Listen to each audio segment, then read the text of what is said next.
Well, good morning. I'd like to call this Ppob meeting to order. We do have a quorum. We'll have Madam Clerk, would you please call the roll? Senator McDaniel. Senator Mills. I'm here in the 4th District. Thank you. Senator Neal. Senator Parrott. I just saw him on there. He was on there. Senator Wilson. Here in my district. Thank you. Representative Graham. Here in the room and in my district. Representative Petrie. Present remotely from my district, House District 16. Thank you. Representative Tipton. Here in the room. Representative Weber. Representative Wheatley. Here in the room. Joseph Fons. Mike Harmon. Here in the room. John Hicks. Here remotely. Thank you. Sharon Mattingly. Representative Miller. Here in the flesh. Senator Higdon. Here in the room. Representative Duplessis. I'm here. Thank you. Okay, we have a quorum. First order of business, entertain a motion for approval of the minutes from our last meeting. We have a motion? Second. All right, we have a motion and a second. All in favor signify by saying aye. Aye. Opposed? All right, motion carries. All right, the next order of business, the first thing on our agenda is discussion of Ppob recommendations that we will send to the General Assembly, items that we've discussed this year that we will recommend to the General Assembly. And you all see your list there. There's 5 items on the list. The number one item, or not number one, is the budget. And that recommendation's made by, it looks like Chairman Higdon made that recommendation. We're going to encourage the General Assembly to ensure sufficient funding is provided to fully fund actuarial determined contributions for the upcoming budget. We've been very successful in doing that since 2014 for KRS. Number 2 is a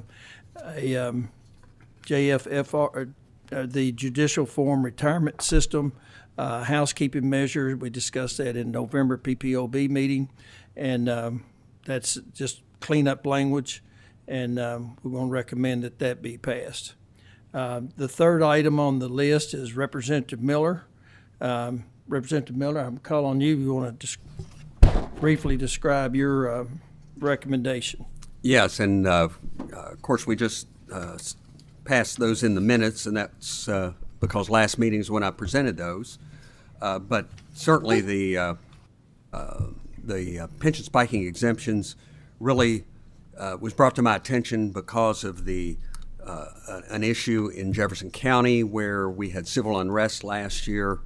The mayor declared a state of emergency. The governor sent in National Guard, but he did not declare a state of emergency. And as a result, all of the mandatory overtime worked by our first responders in Jefferson County, which was huge last summer, winds up spiking their pension. And our pension spiking was really designed to avoid where someone worked a lot of voluntary overtime, that they want to spike their pension by working all the overtime they could get because they're probably the most senior people. This was not discretionary.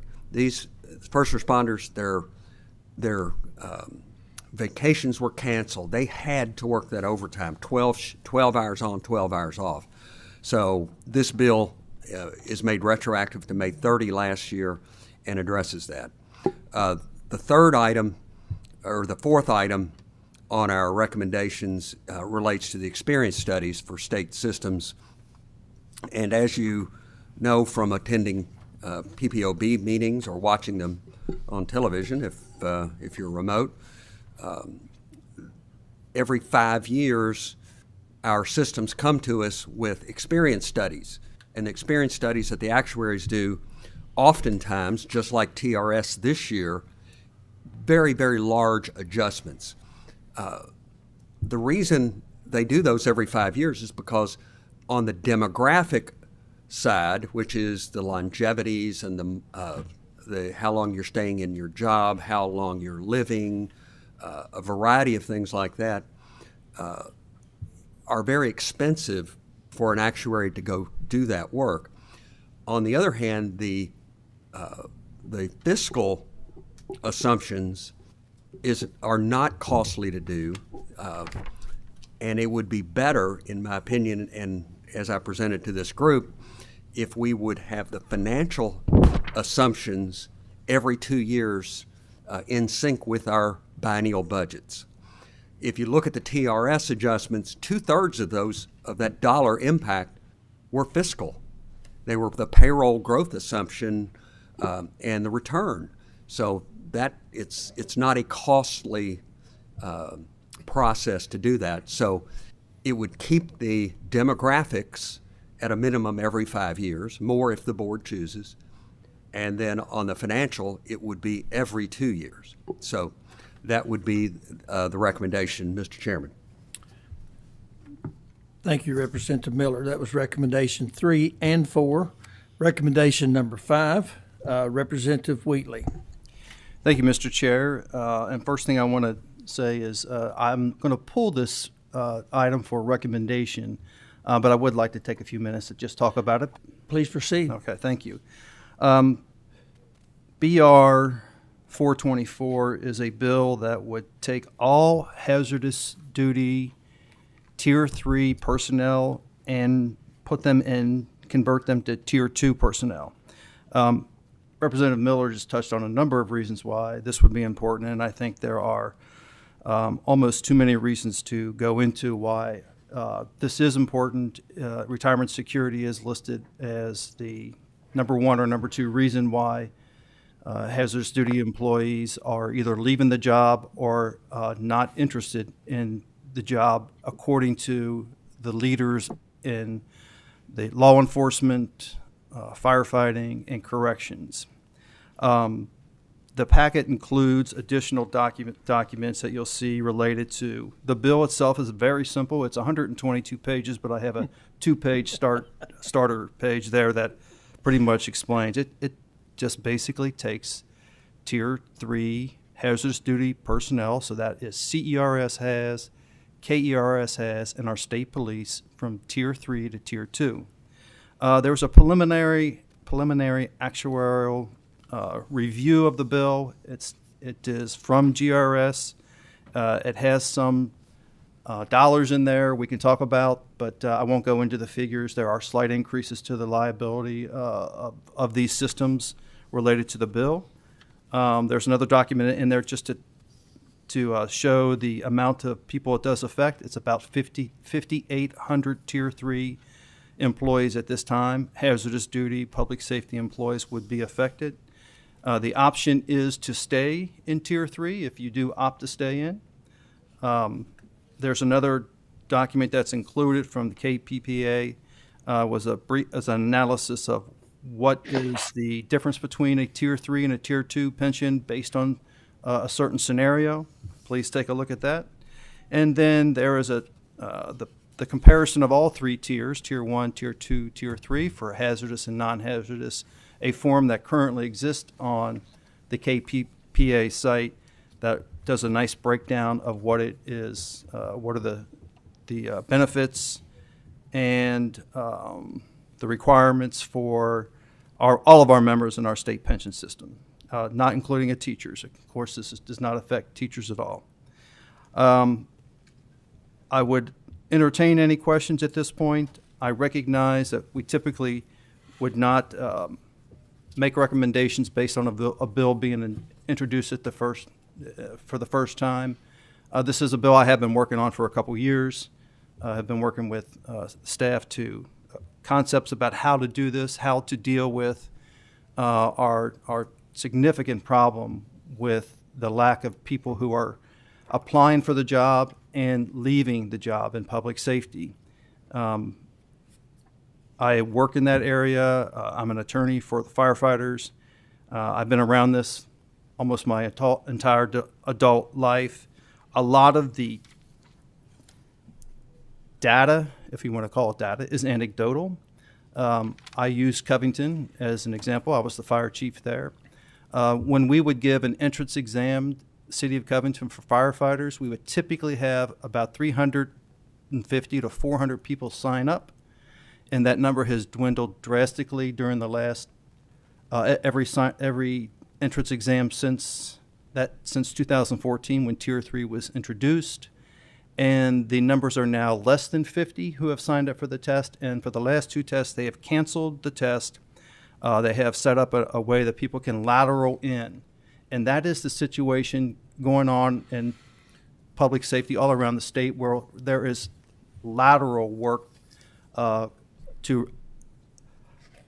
retain or to attract new members, which means we're basically poaching from one department to another.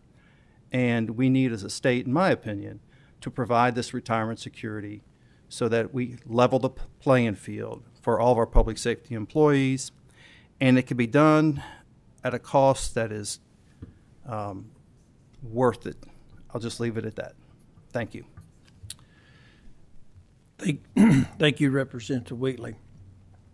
Under KRS 7A.250, the PPOB has the duty.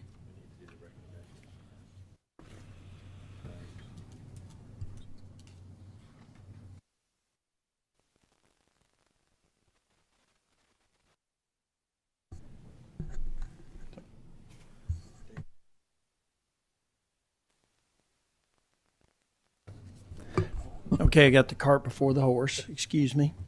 It's been a policy of PPOB to make recommendations on items or proposals heard during the interim. With that in mind, my motion will be that we approve today items 1 through 4 to publish and send as recommendations to the General Assembly. We have a motion and a second. All in favor signify by saying aye. Aye. Aye. The ayes have it. Motion is approved. Okay. So now I do under KRS 7A.250, the PPOB has the duty to publish an annual report. The report includes a summary of the systems, a summary of the testimony and data we've heard during the year, and recommendations we approved here today. So they have been approved, and items 1 through 4, and they will be included in our 2021 annual report to the General Assembly. Thank you all.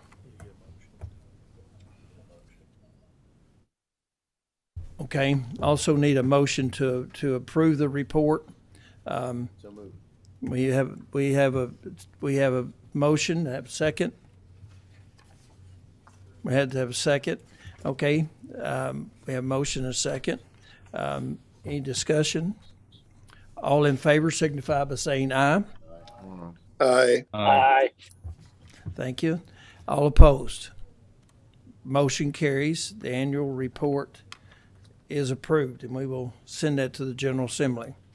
Our next order of business is our RFI Actuarial Audit update. And Jennifer's worked very hard on this, and turn the floor over to her for an update. Microphone. There you go. Thank you, Mr. Chair. Again, my name is Jennifer Hans. I'm staff with the LRC, and I am getting my presentation up. You should have in your packet a summary of my presentation. So that really is what I'm going to be, what I'm going to be following today. So everything should be in there, but this will allow you to see it a little bit. So as the chairman said, I'm presenting a summary of the submissions that the LRC received from the actuarial firms in response to the request for information that was issued pursuant to the input that we had received from the board. So just to summarize, as the members may recall, the purpose of issuing the request for information was to permit greater discussion before the PPOB in that public forum, to determine if we had a sufficient pool of actuarial firms interested in conducting an actuarial audit of Kentucky's 3 retirement systems. And since this was the first time that the PPOB will conduct an actuarial audit under the statute, it seemed appropriate to seek guidance on how to accomplish the task, such as what level of audit should we conduct. Excuse me, let me go back here. A level 1 or a level 2 audit. Oops, I've gone. A level 1 or a level 2 audit. What experience should we look for? How long should it take? And what the estimated cost would be. So those are the purposes that we were seeking, and we received responses to all of those in order to look at how we could possibly tailor the scope of work as we went further in the procurement process, including the option to issue the RFP. So the summary of responses, so that's what we're here today to provide the update on. We did receive responses from 6 actuarial firms before the deadline of November 30th. All 6 firms were highly recommended, actuarial firms with a great deal of experience. 5 of the firms that responded have specific experience providing actuarial consulting services for large statewide public pension plans. None of the firms responding are currently providing actuarial services to a Kentucky state administered retirement system. And as we expected, none of the actuarial firms under contract with any of the systems submitted a response. Most of the responses recommended a level 1 full scope actuarial audit of the systems. The proposals offered several good reasons to justify a level 1 review. It is the most thorough way to evaluate the reliability of the assumptions, according to the actuarial firms. The actuarial firms also pointed out that it offers a full replication of each actuarial analysis conducted. They also indicated that because this is the inaugural actuarial audit for the PPOB under the statute, a level 1 audit could offer a baseline data against which later audits could compare. Also, they indicated that level 1 audits are best for systems that have a change in actuaries. They noted that KRS did in fact change its actuary in 2017, and since then has only had a level 2 audit, which occurred in 2020, and that the JFRS also changed its actuary in recent years. A level 1 audit is also recommended when a plan has significant assumption changes since its last full scope audit, which has been true for the state administered retirement plans.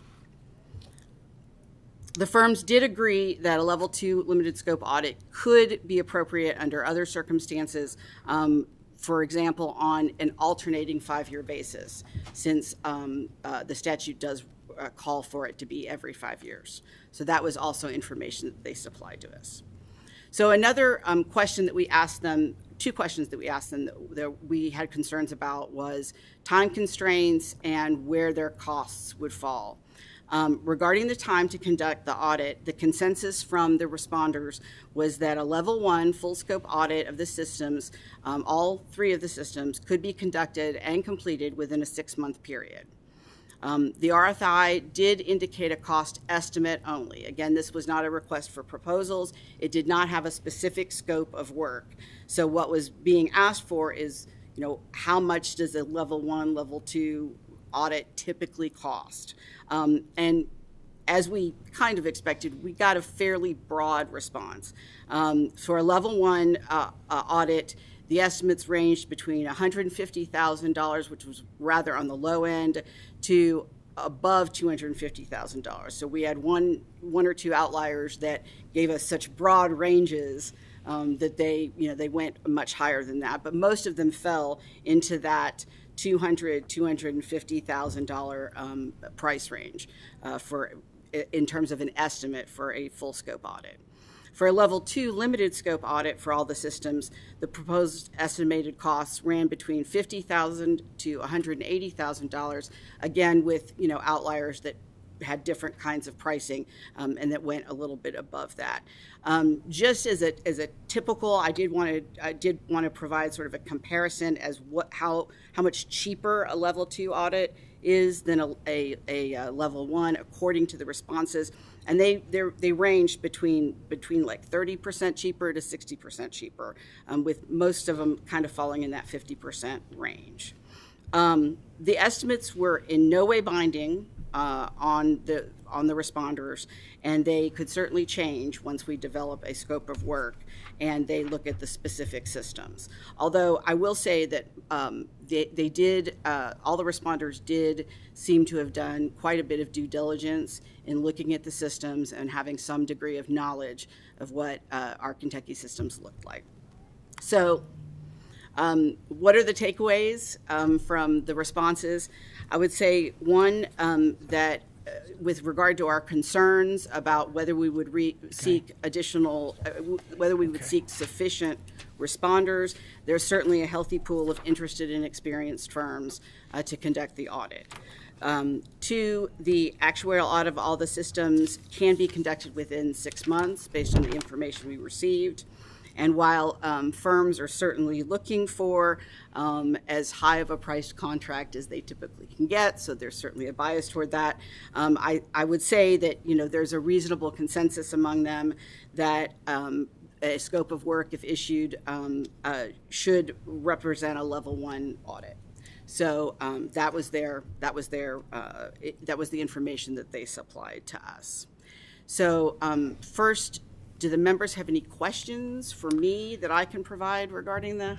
Jennifer, outstanding report, and we've had a lot of conversations about this, so I know you've done a lot of work, and I certainly appreciate that. Most that were submitting, I get the proposals recommended a level 1. Correct. Did you, of course, if I'm selling something, I'm going to try to get you to take it by as much as you can. Take the full load. Do you feel comfortable with that they were being straight up with us that we really should do a level 1 versus they just wanted the additional work? Well, the information that they provided, I certainly can't give an opinion one way or the other. I can share that the information that was provided in their responses was not just based on price. Each of them had consistent reasons for why a level 1 would be best under the circumstances, and a lot of those reasons were the same across the requests. Across the responses. So, you can take that as, some indication that even independent of, talking to one another, just upon looking at the statute and looking at the status of our systems, you had 6 different firms return a recommendation that that a level 1 would be appropriate based on the circumstances. So independently looking at it, you had 6 that recommended to move forward with that. Well, thank you, Jennifer, and thanks for your work. Because of your work, I feel very comfortable with the level 1 full scope audit. Co-Chair DePlessis has a question. Thank you, Mr. Chairman. Actually, I didn't have a question. First, I did want to thank you, Jennifer. We have talked a lot, and you've done so much work, you and your team. This is exactly, I think, what we had hoped to do, to see whenever we talked about doing this. And I do want to agree with the chairman that the tier 1 is the way we want to go, or level 1. Simply because there's been this after House Bill 8, so many questions came up. Are these numbers being calculated right? Are these legitimate numbers? We don't trust. We don't, all those kind of things. And I think doing a level 1 audit to really just open up and let somebody else look in. We'll give some trust to those, and I fully expect that the level 1 audit will come back and confirm some of the things that we've been looking at. But I see it as a way to gain some trust, and if it's $200,000, I think that's a well worth the money to get that done. So thank you again for all your work. I do appreciate it. Representative Miller. Thank you, Mr. Chairman. I would like to know of the 6 firms that responded, which of these had previously done work for one of our plans? Because if as you said, some did work for us up until 2017 and then we flipped them out, I really don't think I would want one of those people back. So I'd like to know that. None of the firms had provided, and they had indicated that they had ever served as a full contract actuary, as we're typically that we typically see before the board with any of our 3 systems. There was one firm that had done some sort of a very high level secondary review of one of the systems several years ago. There was another firm, and then there were that, and then there were 2 firms that have previously conducted audits, actuarial audits. In other words, they've done the same thing that we're asking them to do, but they have done it at the behest of one of the systems or 2 of the systems. So they've not been the primary actuarial analyst. They've in fact been the auditor of that actuarial analysis, but they have done that for the systems in the past. Those firms that indicated that, sir, indicated that in order to maintain a 100% independence level, they would in fact put together a completely separate team.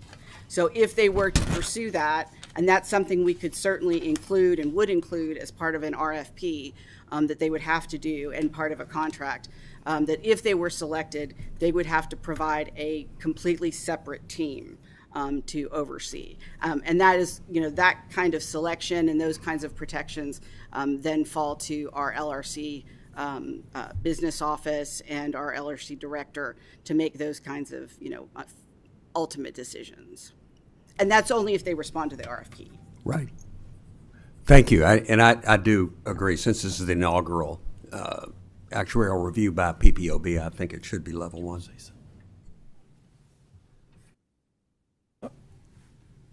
Okay. Mr. Co-Chair, you have any other remarks? I do not. Okay. Jennifer, again, your work and the work of the PPOB staff have, we discussed this, you remember, several months ago, and there was a lot of indecision or a lot of questions to be asked, and we really were not really comfortable or confident to make that recommendation at the time. And you've done great work to bring us all up to date and that we understand what we're doing. And, we've been granted by the authority to expend the funds for an actuarial audit, and you've given us that guidance that we need to feel comfortable to make that recommendation that a level 1 full scope audit be done. So thank you for that. I'll entertain a motion that if there's any other questions. Mr. Chairman, I'd like to make a motion that this committee approve a level 1 full audit of our systems. Thank you very much. Do we have a second? Second. Okay, we have a motion and a second for a full scope audit of the state administered retirement systems should be conducted. Any discussion? All in favor signify by saying aye. Aye. Aye. All opposed? The ayes have it. Jennifer, we will proceed with a level 1, and again, thank you and the PPOB staff for helping us get through this. It was clear as mud the last time we discussed, and now it's crystal clear what we need to do. So thank you. I appreciate it. And just to let you know, we also have a wonderful business office. Joy Kaiser helps us a great deal with our process, as well as the director's office, who is always available to us to answer questions that we can't answer ourselves. So thank you.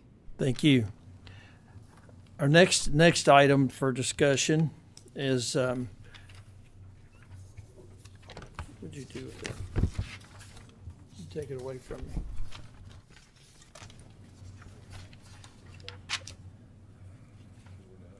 Yeah. Well, yes, Dave Eager. We're going to have some comments from you, I think, if you want to come to the table.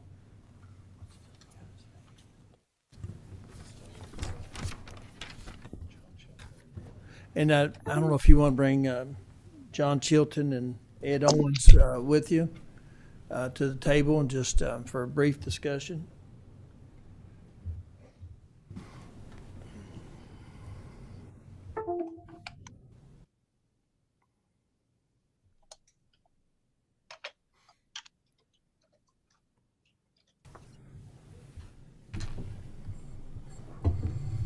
Sure. I'm Dave Eager. I'm the Executive Director of the Kentucky Public Pensions Authority. I'm Ed Owens. Yeah. I'm Ed Owens. I'm the CEO of the CERS program. And I'm John Chilton. I'm CEO of the KRS Systems. Well, gentlemen, welcome. It's the first time that three of you have been together for testimony before the PPOB, and we certainly welcome you and look forward to working with the team. The floor is yours, Mr. Eager, if you'd like to. I know, Mr. Chairman, you asked that do we speak to the appeals process of House Bill 8? I didn't know whether you wanted to. We are meeting later on another topic. I didn't know that you want to bring that topic up before the full. Well,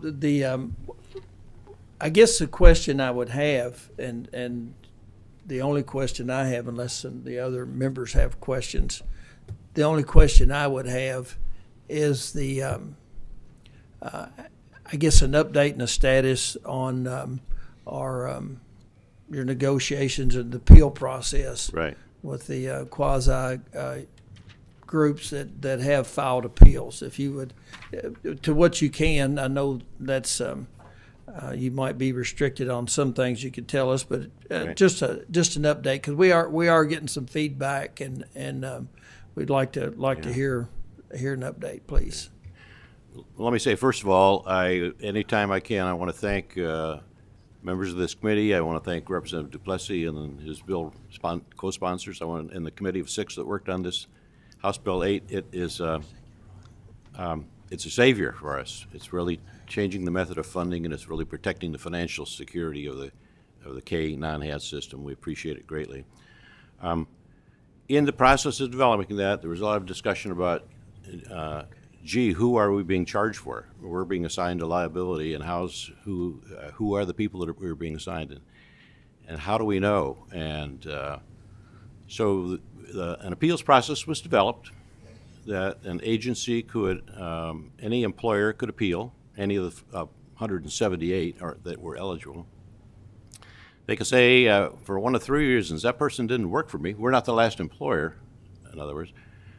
We had a contract with the executive branch, and they should be picking that up. And finally, we picked up, with regard to 3 mental health agencies, we picked up people that really were the responsibility of the state. So they could appeal any one of those. The overall liability, once it's determined, is developed by GRS, is not appealable. But people could say, we shouldn't be charged with that person. So we provided a large number of them with all the people that were on the list of where there was a liability assigned to them. We have 400,000 people in our system. We have records on probably 1 million people. Our records go back to the 1950s. So this has been an interesting process to go through this and determine whether or not the people that are being assigned they're being assigned the liability really does, whether that's appropriate. So we had 178 agencies. They could appeal by June 30th of 2021. 47 of them did appeal. Their appeals represented 5,191 employees. And again, they either said, we weren't the last employer, we had a contract with the state, the executive branch should pick that up, or it was tied to a mental health agency, particularly Central State in Louisville. So 5,191 individuals. We formed a task force of about 20 people, and they looked at every single one of those people. We went into the files, we looked at, can we verify in any way that these people should be assigned that liability, these employers should be assigned that liability. We found some that shouldn't. I'll go over the data. Some that should have been either transferred to the executive branch or unassigned. So of the 5,191,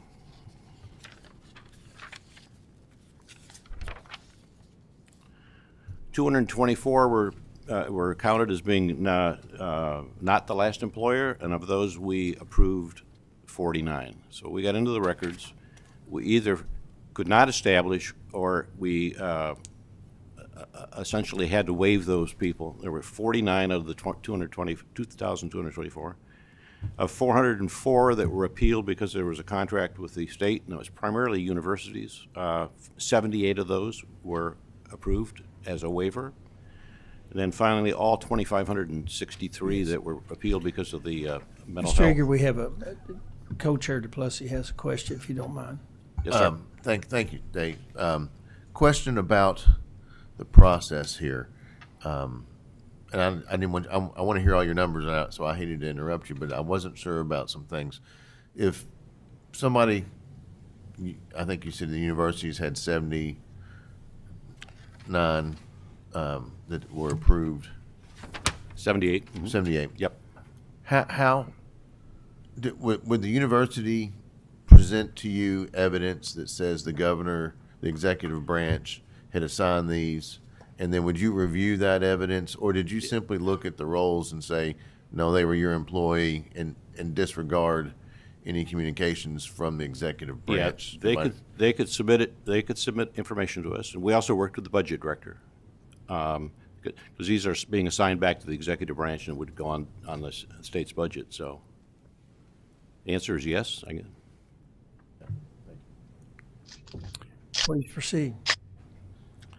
Well, essentially, that is it. We have completed the process. There were 2,690 that were waived. Most of them were the mental health.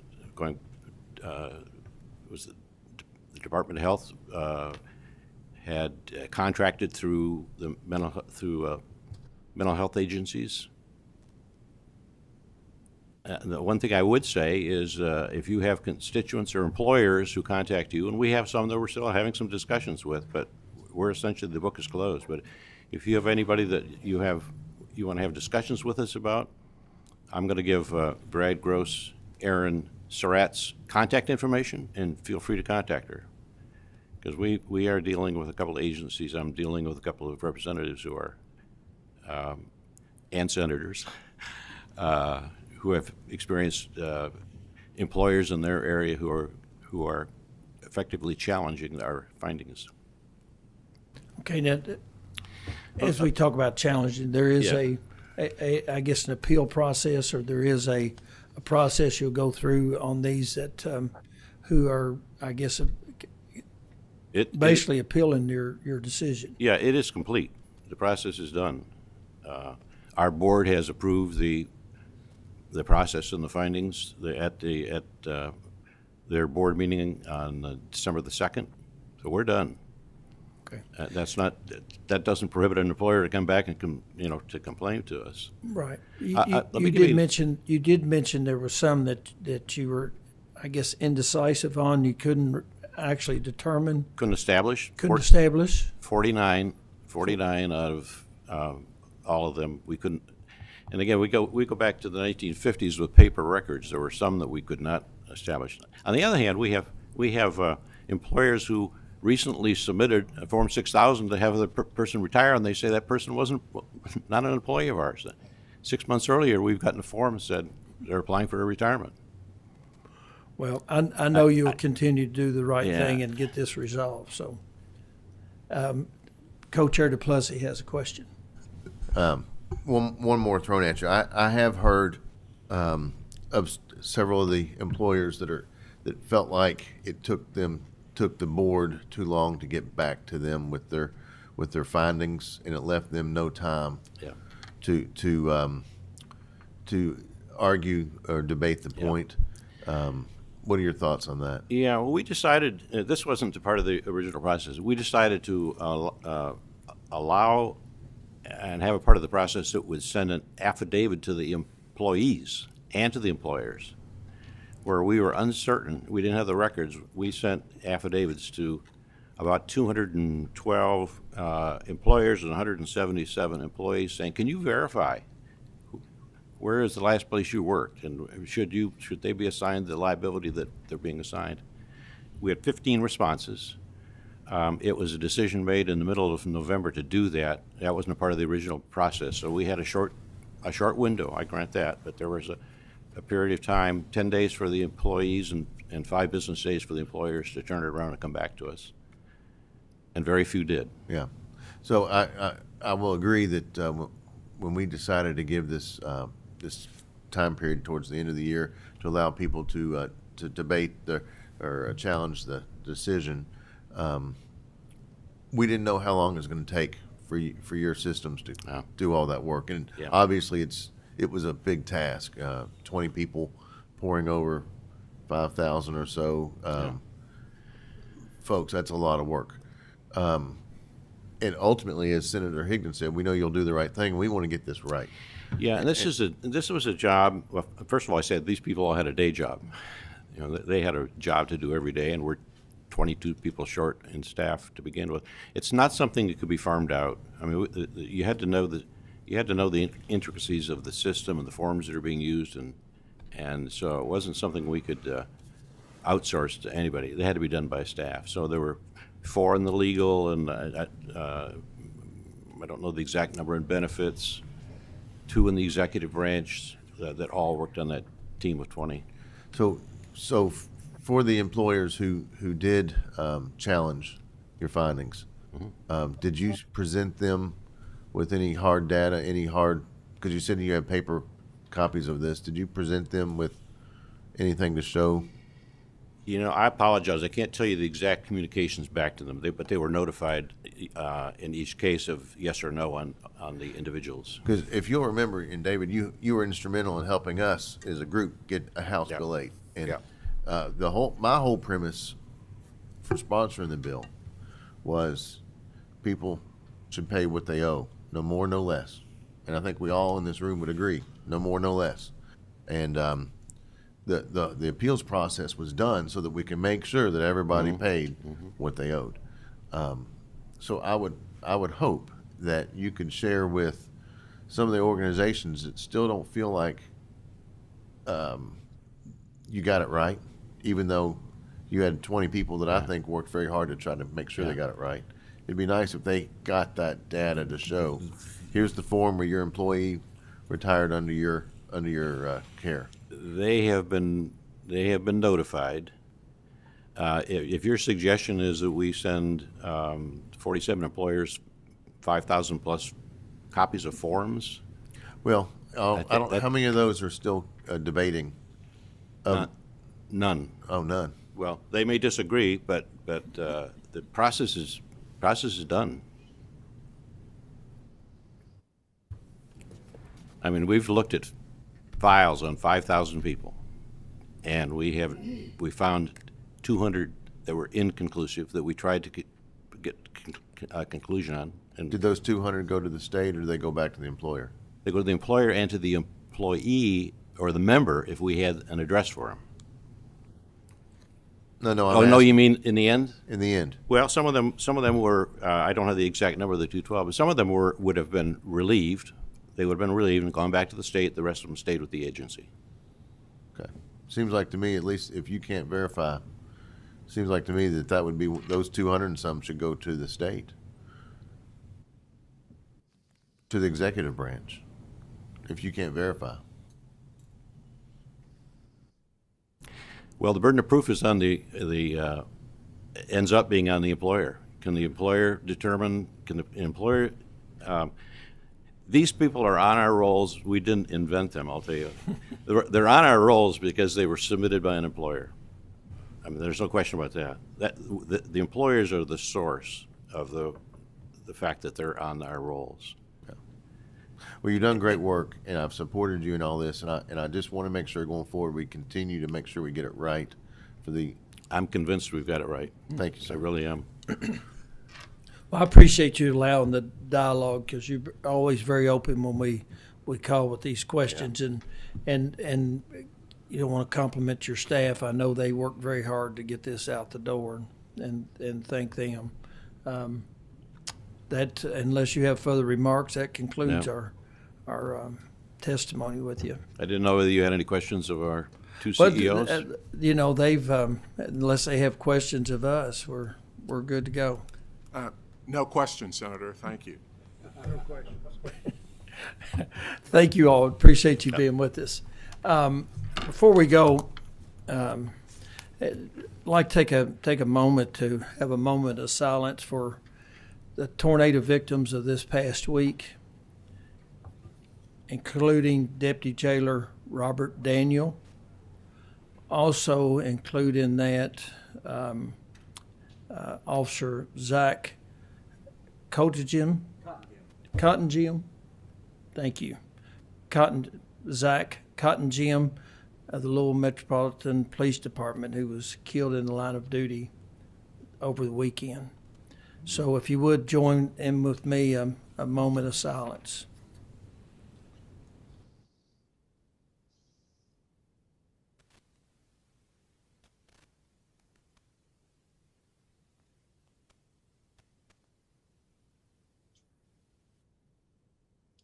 Thank you, and our condolences to their families. Any other business come before the committee this morning? Seeing none, motion to adjourn.